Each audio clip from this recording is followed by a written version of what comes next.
Boa tarde, caros amigos, companheiros espíritas, simpatizantes da doutrina, que estão mais uma vez acompanhando a Rádio Biguaçu FM. Estamos iniciando mais um programa Conhecendo o Espiritismo. Vamos ouvir o hino de louvor a Deus na voz de Marcos Viana, o Pai Nosso.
O programa Conhecendo o Espiritismo vai ao ar todos os domingos, das 18 às 19 horas, sempre alternando seu comando entre o Grupo Espírita Caminho da Luz e o Centro Espírita Fé, Esperança e Caridade, ambos filiados à Federação Espírita Catarinense Brasileira. O programa de hoje está a cargo do Grupo Espírita A Caminho da Luz. Bem-aventurados os mansos e pacíficos. Injúrias e violências. Bem-aventurados os mansos, porque eles possuirão a terra. Bem-aventurados os pacíficos, porque serão chamados filhos de Deus. Ouvistes o que foi dito aos antigos: não matarás, e quem matar será réu no juízo. Pois eu vos digo que todo o que se ira contra o seu irmão será réu no juízo. E o que disser a seu irmão, raca, será réu no conselho. E o que disser, és louco, merecerá a condenação do fogo do inferno. Por estas máximas, Jesus estabeleceu como lei a doçura, a moderação, a mansuetude, a afabilidade e a paciência. E, por consequência, condenou a violência, a cólera e até mesmo toda a expressão descortês para com os semelhantes. Raca era entre os hebreus uma expressão de desprezo que significava homem reles e era pronunciada cuspindo-se de lado.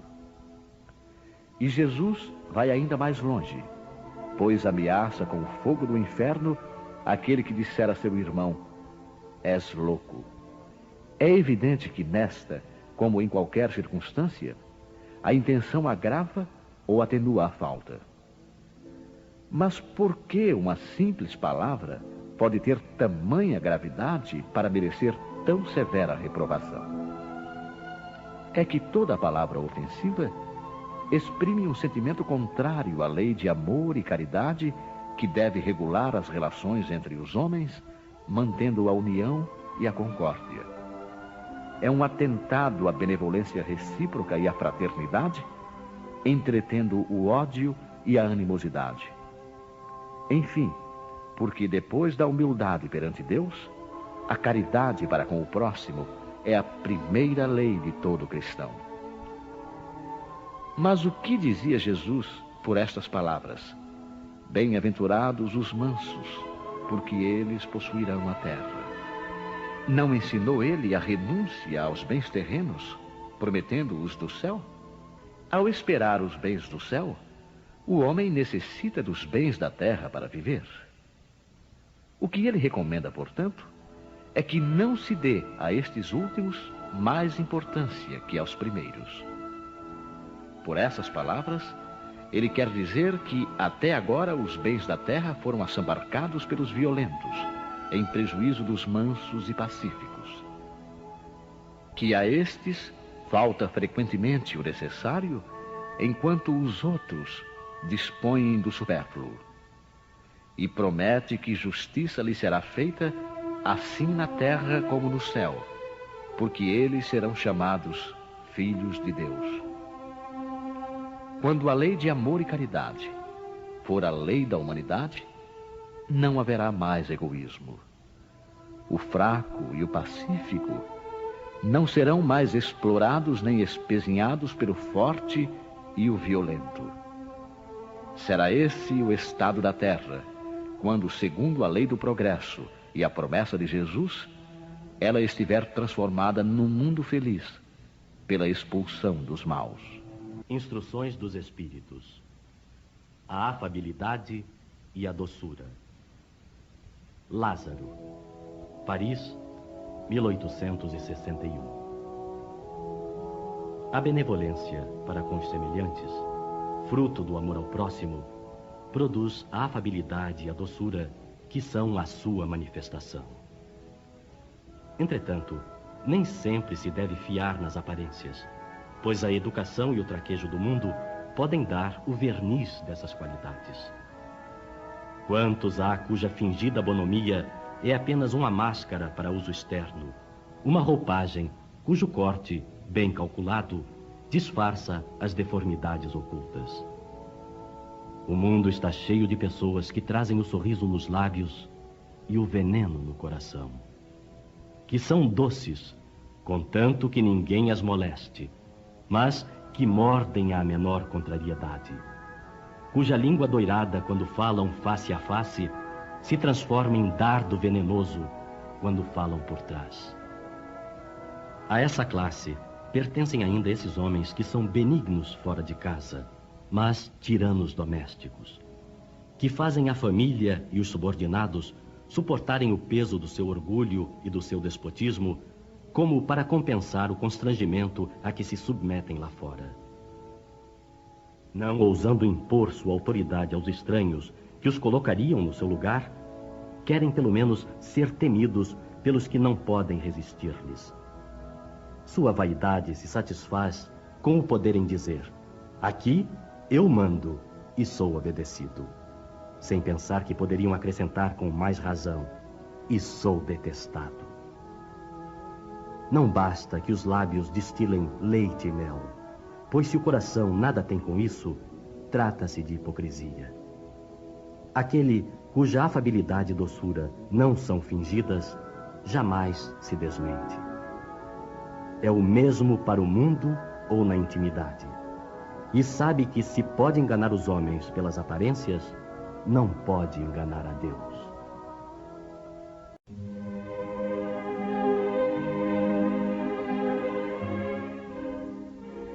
A dor é uma bênção que Deus envia aos seus eleitos. Não vos aflijais, portanto, quando sofrerdes, mas pelo contrário, bendizei a Deus Todo-Poderoso que vos marcou com a dor neste mundo para a glória no céu. Sede pacientes, pois a paciência é também caridade, e deveis praticar a lei de caridade ensinada pelo Cristo, enviado de Deus. A caridade que consiste em dar esmolas aos pobres é a mais fácil de todas. Mas há uma bem mais penosa e, consequentemente, bem mais meritória, que é a de perdoar os que Deus colocou em nosso caminho para serem os instrumentos de nossos sofrimentos e submeterem à prova a nossa paciência. A vida é difícil, bem o sei, constituindo-se de 1000 bagatelas que são como alfinetadas e acabam por nos ferir. Mas é necessário olhar para os deveres que nos são impostos e para as consolações e compensações que obtemos, pois então veremos que as bênçãos são mais numerosas que as dores. O fardo parece mais leve quando olhamos para o alto do que quando curvamos a fronte para a terra. Coragem, amigos. O Cristo é o vosso modelo. Sofreu mais que qualquer um de vós, e nada tinha de que se acusar, enquanto tendes a espiar o vosso passado e de fortalecer-vos para o futuro. Sede, pois, pacientes, sede cristãos. Esta palavra resume tudo.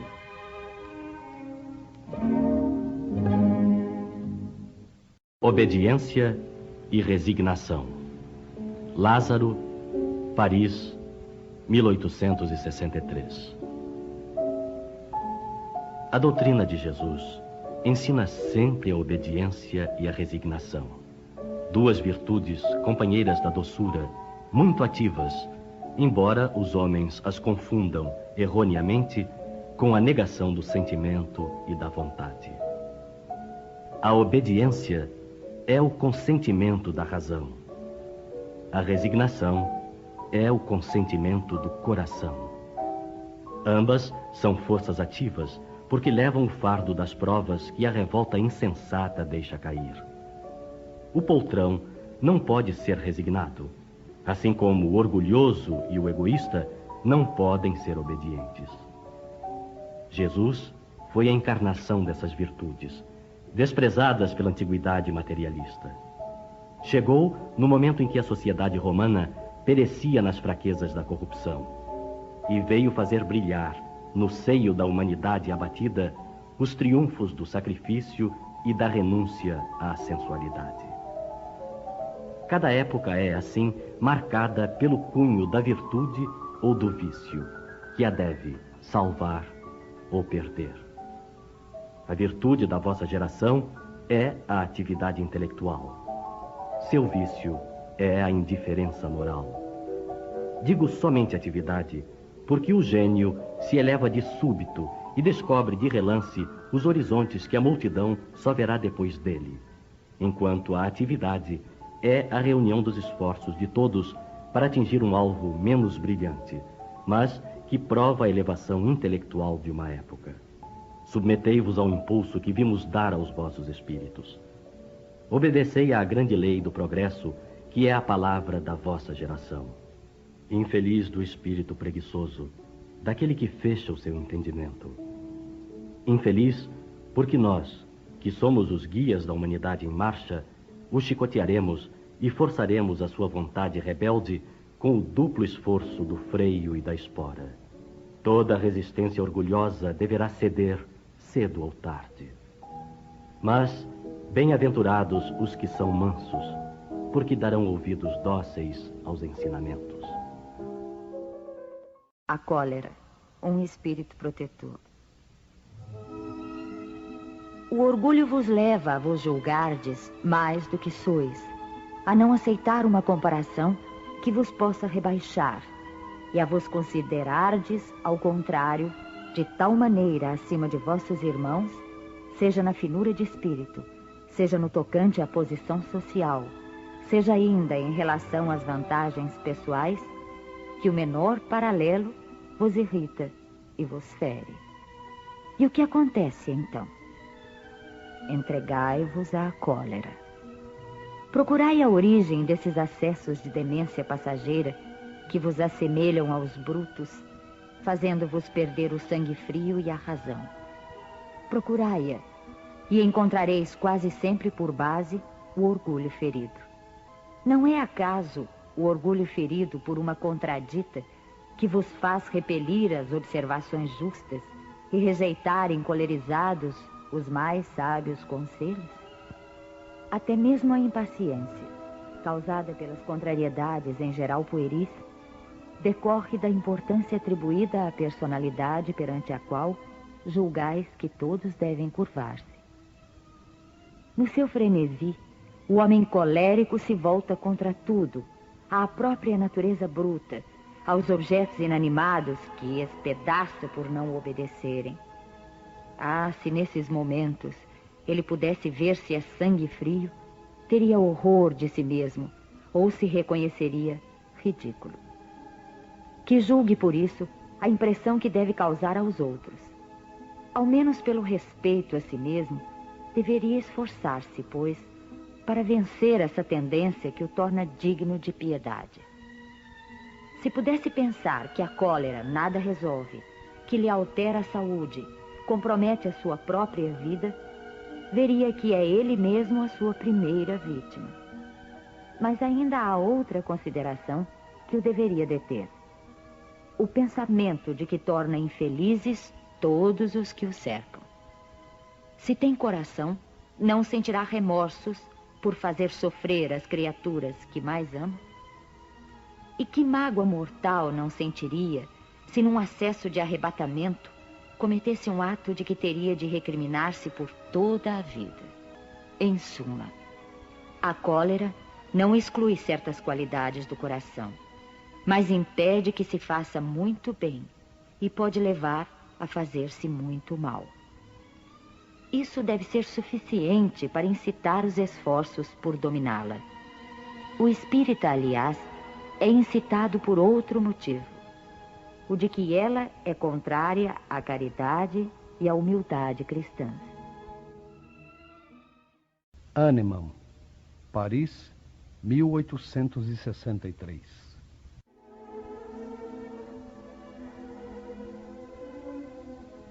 Segundo a ideia muito falsa de que não se pode reformar a própria natureza, o homem julga dispensado de fazer esforços para se corrigir dos defeitos em que se compraz voluntariamente, ou que, para isso, exigiriam muita perseverança.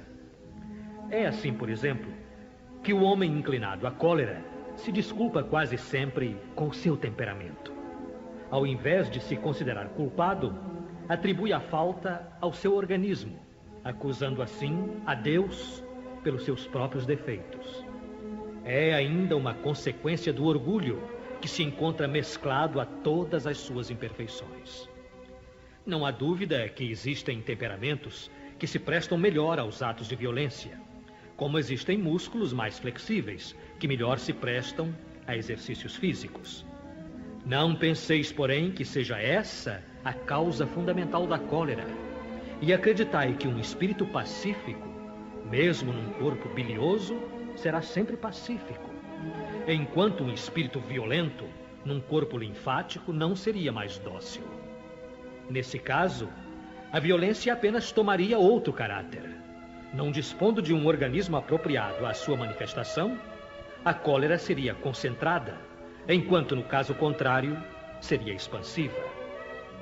O corpo não dá impulsos de cólera a quem não os tem, como não dá outros vícios. todas as virtudes e todos os vícios são inerentes ao espírito. Sem isso, onde estariam o mérito e a responsabilidade? O homem que é deformado não pode tornar-se direito porque o espírito nada tem com isso, mas pode modificar o que se relaciona com o espírito quando dispõe de uma vontade firme.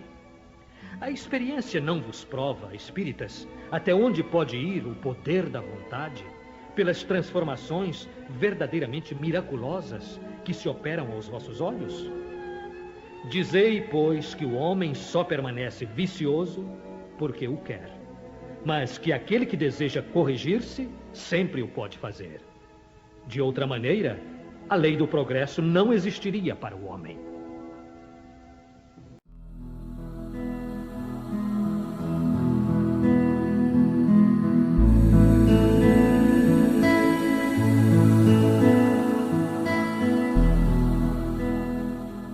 A águia é a ave que possui a maior longevidade da espécie.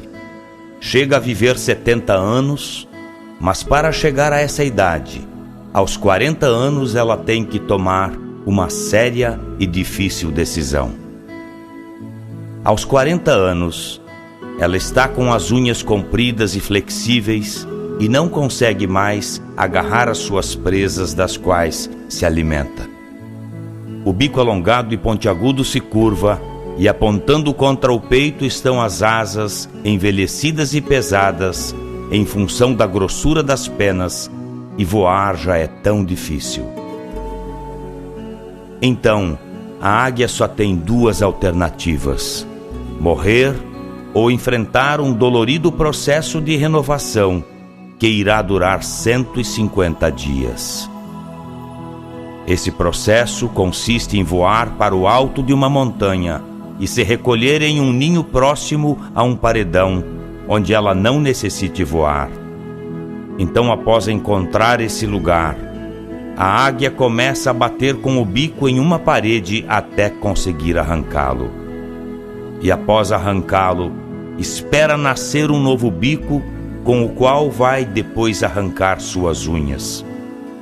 E quando as novas unhas começam a nascer, ela passa a arrancar as velhas penas. E só após 5 meses sai para o famoso voo de renovação para viver então mais 30 anos.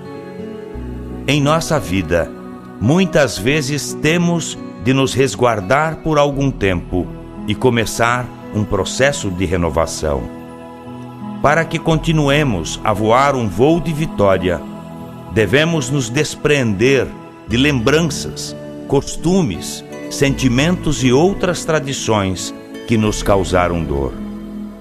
Somente livres do peso do passado, poderemos aproveitar o resultado valioso que uma renovação sempre traz. Pense nisso, um forte abraço e esteja com Deus.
Se usar da força bruta, peço desculpas, pois não quero magoar. Mas eu não posso concordar com essa forma de agir. Isso machuca e provoca um outro mal. Lembre que sempre que a força vence a luta, logo outra luta sempre vem querer vincar. A história está pra lhe provar, falsa vitória anda no ar. Vitória é quando a violência acabar. Bombas que caem pelo ódio dirigidas destroem vidas que eram frutos do amor. A ira surge por mil formas escondidas, desprevenida toda a vida vira dor. Oh Deus, por quê? Qual o problema que afeta nós humanos? Como é possível nos perdermos do valor que há na vida, linda vida? Para os que querem obter a paz na terra, ou a vontade aqui ainda impera a dor, mas não podemos desistir, nós precisamos nos unir. Bons pensamentos abram alas para o amor, mas não podemos desistir, nós precisamos nos unir. Bons pensamentos abram alas para o amor.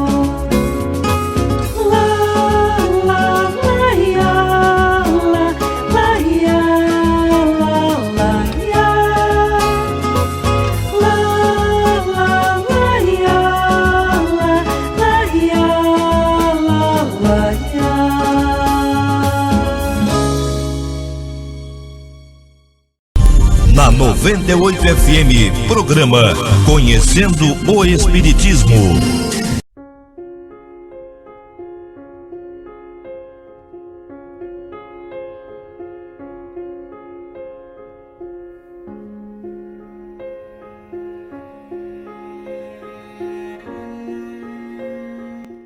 Todos nós vivemos num mar de inteligências que Platão havia dito que era um mar de eidos, de ideias.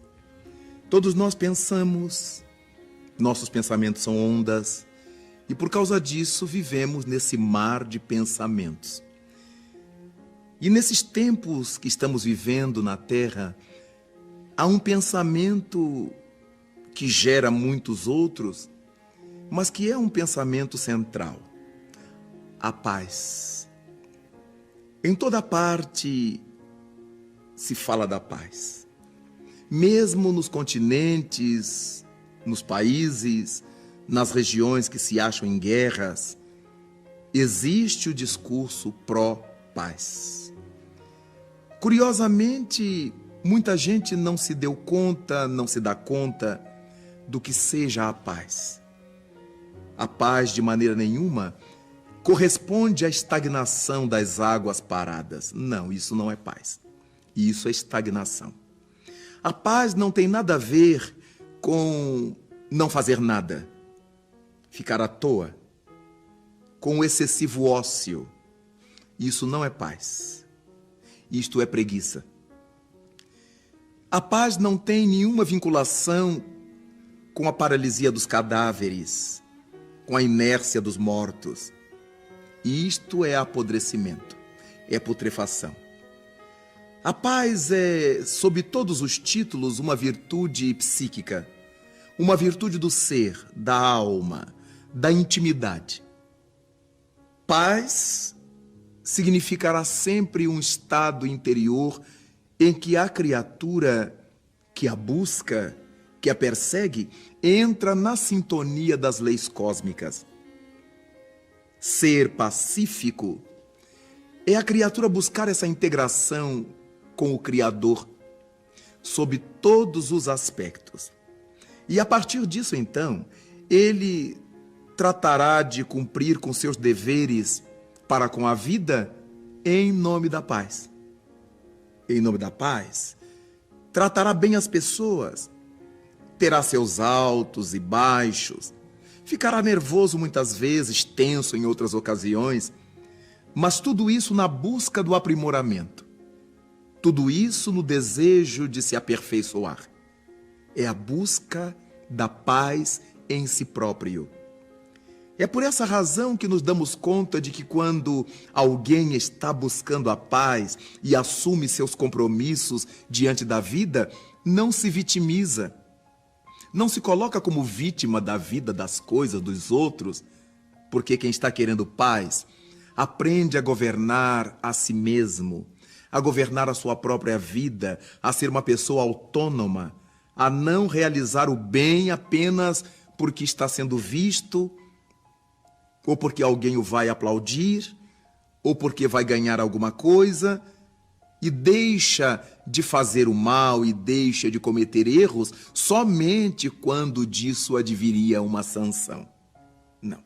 A criatura que busca a paz trabalha esse sentimento na sua própria intimidade. A paz não é um estado em que nada nos aconteça, nada nos sacuda, nada nos atormente. Não, não é essa paz. Nós que vivemos no mundo, e todos quantos no mundo estamos, precisamos nos dar conta de que a paz tem componentes íntimos indispensáveis. Primeiro é necessário que nós queiramos a paz.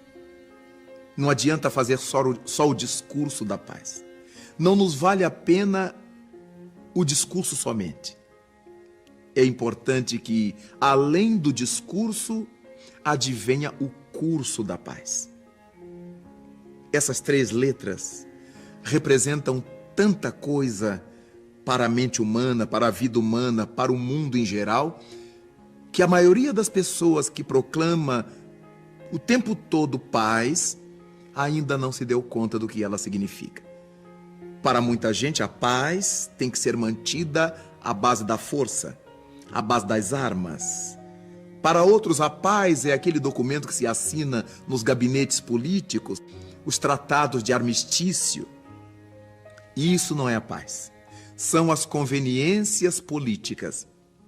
A paz, então, reclama de nós essa justeza de propósito, esse querer fazer, cumprir com as nossas obrigações para poder cobrar os nossos direitos, atender os nossos deveres para com a vida, para com as pessoas, para com as coisas, a fim de que esses deveres bem cumpridos nos deem acesso aos direitos recebidos. A paz pede de nós a ação. De nenhuma maneira a paz propõe que sejamos passivos. Pede que sejamos pacíficos. E é por aí que começamos a refletir em torno da paz. Pensando na questão da paz, então, nós deveremos buscar fazer da nossa vida um campo de paz, um hino de paz, uma proposta de paz. Quando o apóstolo Paulo de Tarso propôs que nós nos tornássemos cartas vivas do Evangelho, muita gente teve dificuldade, e até hoje ainda tem, para compreender esse significado que Paulo quis dar à proposta. Cartas vivas do Evangelho, já que o Evangelho é a boa nova, é essa busca de fazer da nossa própria vida um referencial para muita gente que não tem qualquer outra referência. E é por causa disto que, quando nós buscamos a paz, tratamos de enfrentar as lutas cotidianas, aquelas lutas que fazem parte das vidas de todas as pessoas, para enfrentarmos as nossas com essa dignidade de quem é pacífico. Repito que ser pacífico não é ser passivo. O indivíduo passivo é aquele que não se mexe, é aquele que não age, é aquele que espera que os outros façam. O pacífico é aquele que luta, que corre atrás, que realiza, que resolve, que define, que decide. Vemos em Gandhi um homem de paz, mas não era passivo, era pacífico. Lutava, entregava-se, doava-se. Então, na nossa vida, comecemos a pensar em criaturas assim, que são capazes de promover a paz, a partir de si mesmas, dando conta dos compromissos cotidianos. Quantas vezes nós somos assaltados pela enfermidade dentro do lar? É tão difícil ser pacífico nessas horas, porque o desespero costuma tomar conta das pessoas, tomar conta de nós. A descrença, o pessimismo. E essa paz, onde é que está? A paz precisaria ser a nossa conselheira nessa hora, para que nós entendêssemos que estamos procurando a medicina, estamos procurando os atendimentos necessários, estamos dando a cobertura devida. Agora entreguemos a Deus a saúde do nosso ser querido, ou a nossa própria saúde. Isso é ser pacífico. Outras vezes encontramos-nos diante de acidentes econômico-financeiros, o desemprego, lutas ásperas, sem dúvida, mas a criatura pacífica não se aterroriza, não se amotina. A criatura pacífica confia fundamentalmente que coisa alguma em sua vida ocorre sem uma razão de ser. Não se detém, não é passiva. Ela corre atrás, vai em busca de resolver o prejuízo, de desfazer o transtorno econômico, financeiro, mas por trás disso existe essa certeza de que no momento devido tudo se aclarará, tudo chegará ao seu lugar devido, porque pacífico, a criatura é capaz de entregar a sua mente a Deus, a sua vida ao Criador. Pacífica como deseja ser.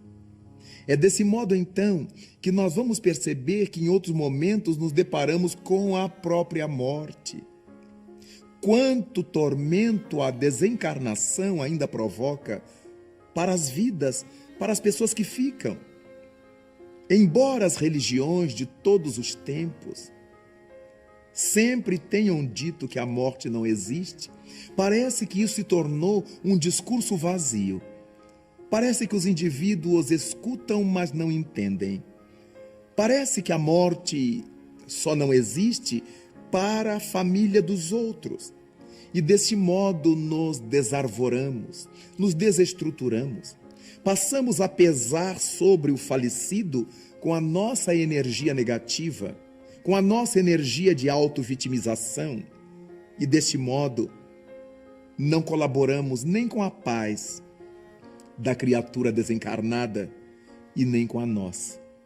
Fazemos orações periódicas pela criatura querida ou amiga que viajou para o outro lado da vida, como se falar coisas, dizer fórmulas, resolvesse o problema de sua paz espiritual. Não nos damos conta, muita gente não sabe, que essa energia envenenada que o desespero provoca atinge os nossos seres queridos falecidos, tira-lhes do caminho da paz e leva-os ao desespero também. A paz deve ser uma conquista que cada um de nós irá fazendo gradativamente no seu dia a dia.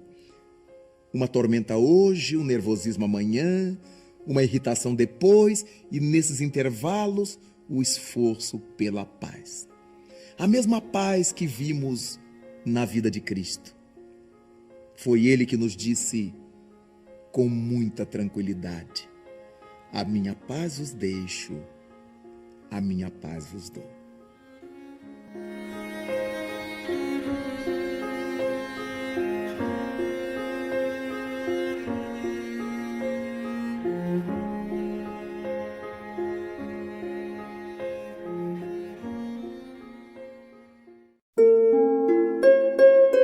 A águia de asas partidas.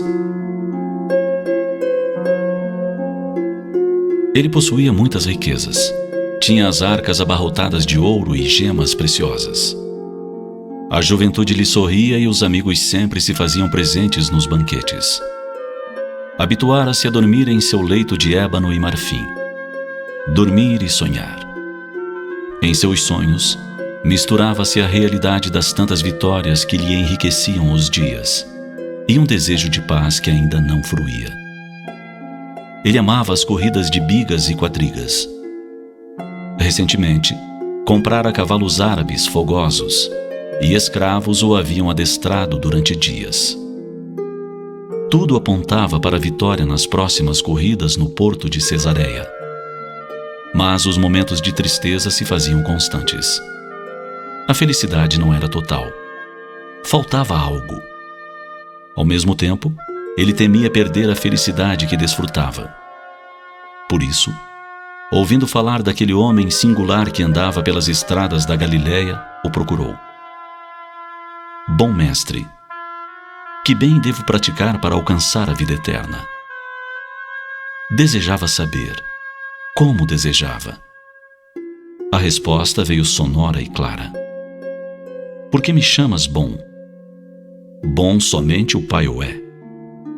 A tua pergunta respondo. Cumpre os mandamentos, isto é, não adulterarás, não matarás, não furtarás, não dirás falso testemunho, honrarás teu pai e tua mãe. Tudo isso tenho observado em minha mocidade. No entanto, sinto que não me basta. Surdas inquietações me atormentam. Labaredas de ansiedade me consomem. Falta-me algo. Então propõe-lhe a luz. Vende tudo quanto tens, reparte-o entre os pobres. Vem e segue-me. A ordem, a meiguice daquele homem ecoava em seu espírito. Ele era uma águia que desejava alcançar as alturas. E o rabi lhe dizia como utilizar as asas para voar mais alto. Pela mente em turbilhão do jovem, passam as cenas das glórias que conquistaria. Os amigos confiavam nele. Tantos esperavam a sua vitória. Israel seria honrada com seu triunfo. Sim, ele podia renunciar aos bens de família, mas ao tesouro da juventude, às riquezas da vaidade atendida, os caprichos sustentados. Seria necessário renunciar a tudo? A águia desejava voar, mas as asas estavam partidas. Recorda-se o jovem que os amigos o esperam na cidade para um banquete previamente agendado. Num estremecimento se ergue. Não posso, murmura. Não posso agora. Perdoa-me. E afastou-se a passos largos. Subindo a encosta na curva do caminho, ele se deteve. Olhou para trás. Vacilou ainda uma vez. A figura do mestre se desenha na paisagem aos raios do luar. A luz parece chamá-lo uma vez mais. Indecisa. A alma do moço parece um pêndulo oscilante. A águia ainda tenta alçar o vôo. O peso do mundo a retém no solo. Ele se decide. Com passos rápidos, quase a correr, desaparece na noite. Os evangelistas Mateus, Marcos e Lucas narram o episódio e dizem como o jovem se retirou triste e pesaroso. Nem poderia ser diferente. Fora-lhe dada a oportunidade de se precipitar no oceano do amor. E ele preferira as areias vãs do mundo.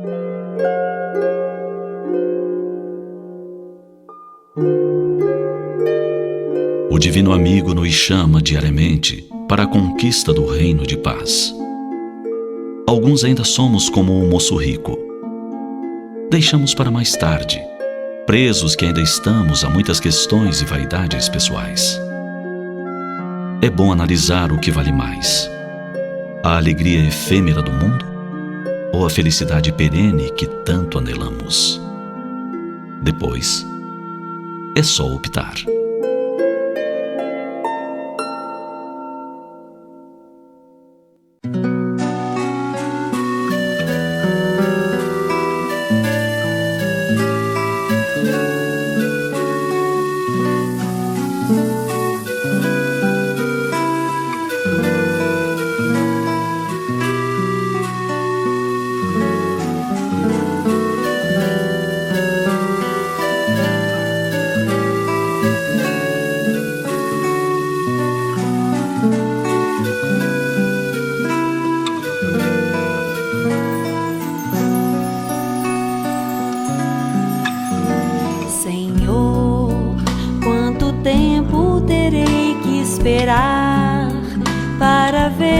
tua face de amor, pra sentir de onde vem teu amor, pra entender que tu és o amor.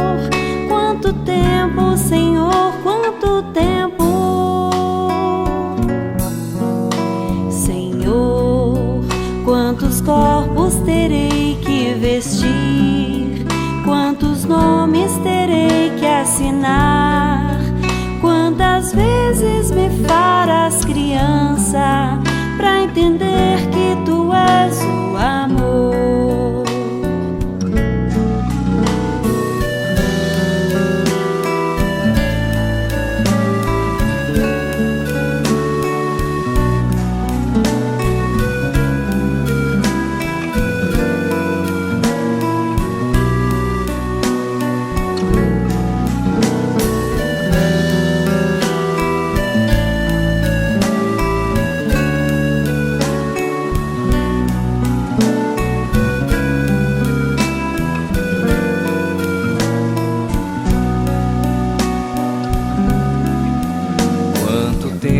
Eu não posso dizer, pois que vai depender de você. O caminho eu te dei pra seguir, mas você só se faz repetir. Quanto tempo, quanto tempo, já te dei o meu sopro de luz, já te dei o amor de Jesus. Só te falta tomar tua cruz. Só assim vais dizer quanto tempo, quanto tempo, quanto tempo. Deixa, Senhor, eu beber da tua fonte de amor e aprender a renascer sem perguntar quanto tempo. Deixa, Senhor, eu beber da tua fonte de amor e aprender a amar, pois sei que sou teu rebento. Senhor, quanto tempo terei que esperar para ver tua face de amor, pra sentir de onde vem teu amor, pra entender que tu és o amor. Quanto tempo, Senhor, quanto tempo.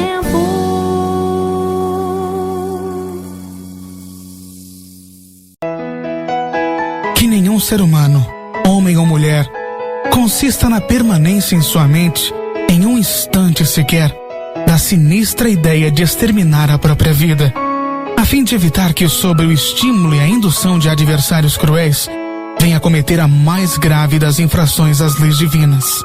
Salve uma vida, salve muitas vidas.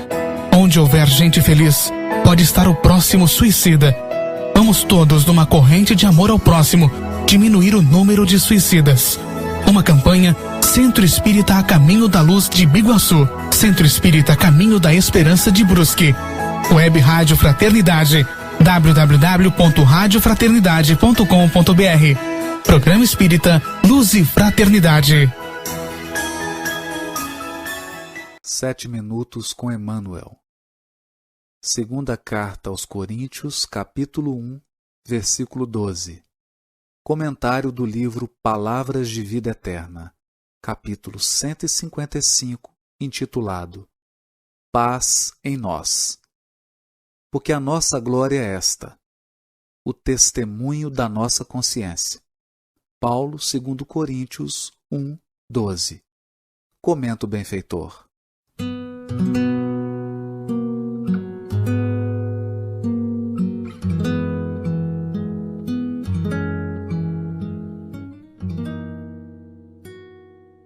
Abraçando a renovação espiritual para a conquista da luz, quase sempre somos contraditados pelas forças da sombra, qual se tivéssemos o coração exposto a todas as críticas destrutivas.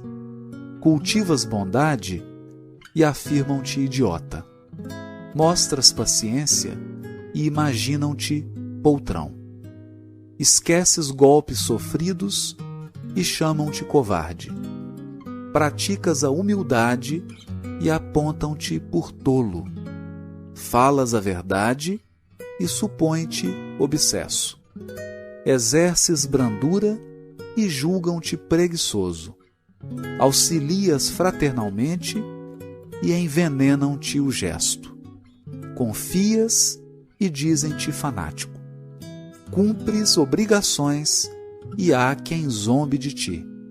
Entretanto, a despeito de todas as dúvidas e impugnações que te cerquem os passos, segue para diante, atendendo aos deveres que a vida te preceitua, conforme o testemunho da consciência, na convicção de que felicidade verdadeira significa, em tudo, paz em nós. Novamente, o benfeitor Emmanuel comenta o capítulo 1, versículo 12 da Epístola aos Coríntios, da segunda carta aos Coríntios, dessa feita dando novo enfoque à lição. O testemunho da nossa consciência em contraposição à opinião das pessoas que convivem conosco ou o nosso caminho. Na verdade, é muito difícil conciliar fidelidade à consciência, fidelidade aos ideais esposados a partir do momento em que conhecemos a mensagem do Cristo e as opiniões das pessoas. Nem sempre é possível agradar aos outros e permanecer fiel a Jesus. Nesse sentido, não devemos titubear. A fidelidade ao Mestre, a fidelidade às leis divinas, deve representar o alvo dos nossos esforços, ainda que as pessoas que estejam no nosso círculo de relações não entendam o nosso comportamento, não entendam as nossas intenções e a nossa conduta. O cristão genuíno busca sempre a aprovação da consciência e, quando a consegue, experimenta a paz, a verdadeira paz, aquela que nasce do dever irrepreensivelmente cumprido, aquela que nasce da satisfação da tarefa finalizada, da tarefa levada a cabo. Como diz o próprio Emmanuel em outra passagem, nós não devemos desagradar deliberadamente a ninguém. Não devemos agir no sentido de espicaçar, no sentido de despertar a ira, a raiva, ou mesmo a inconformação das pessoas.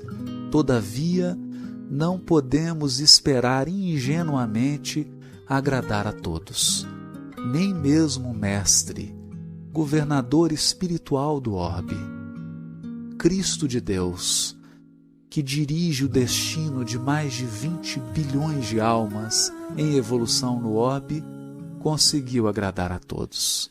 Pelo contrário, desagradou de forma tão intensa que despediu-se da sua missão generosa nos braços da cruz. É preciso compreender que, cumprido o dever, manter-se fiel à consciência implica, em muitas ocasiões, abdicar, renunciar à aprovação da maioria. Afinal de contas, em sendo aprovado pela própria consciência, devemos nos sentir muito felizes, porque a consciência é a única e principal voz que nos compete atender nesse particular.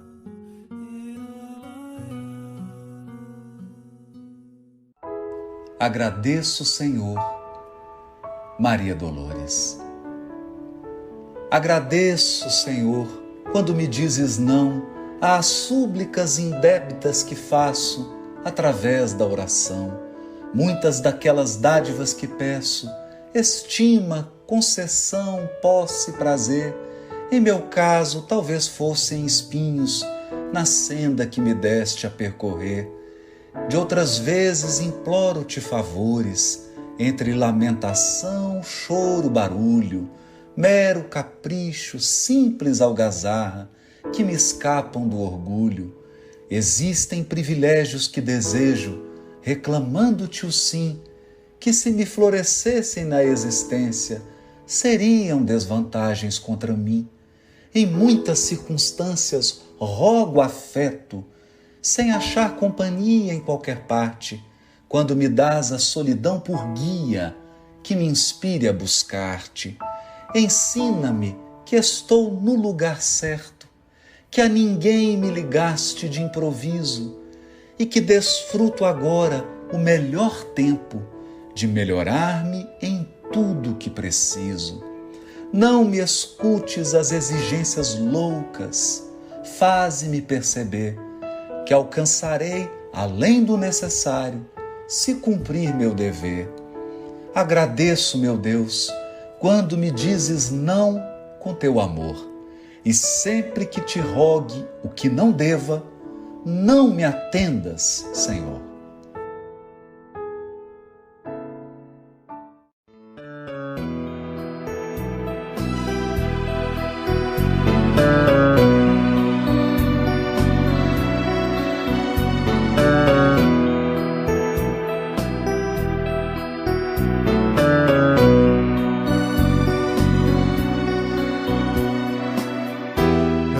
Cansado eu mudei, eu não sabia,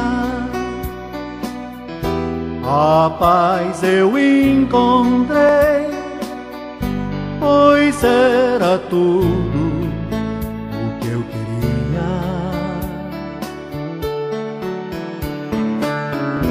A força desse amor não conhecia, agora eu já sei viver a vida com alegria.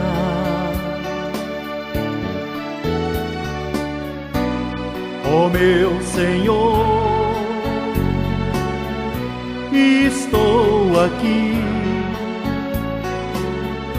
pra te dizer que eu te amo.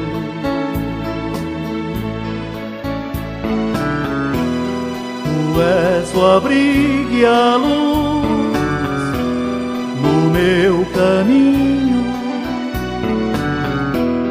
por isso, meu Jesus,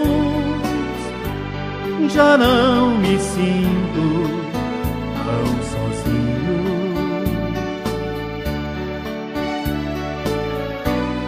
Ó meu Senhor, estou aqui pra te dizer que eu te amo.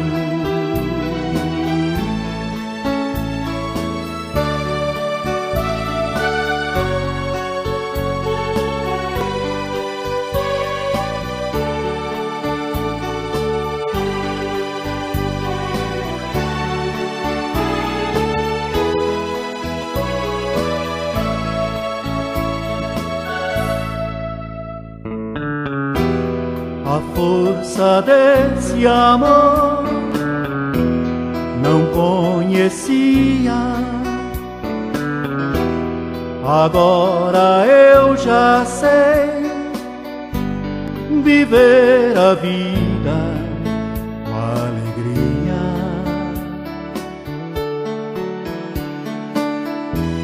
Tu és o abrigo e a luz no meu caminho, por isso, meu Jesus, já não me sinto tão sozinho.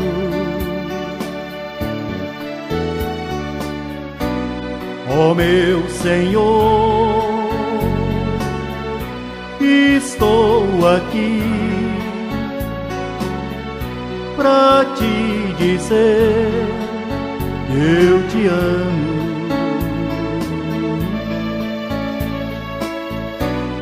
Ó meu Senhor,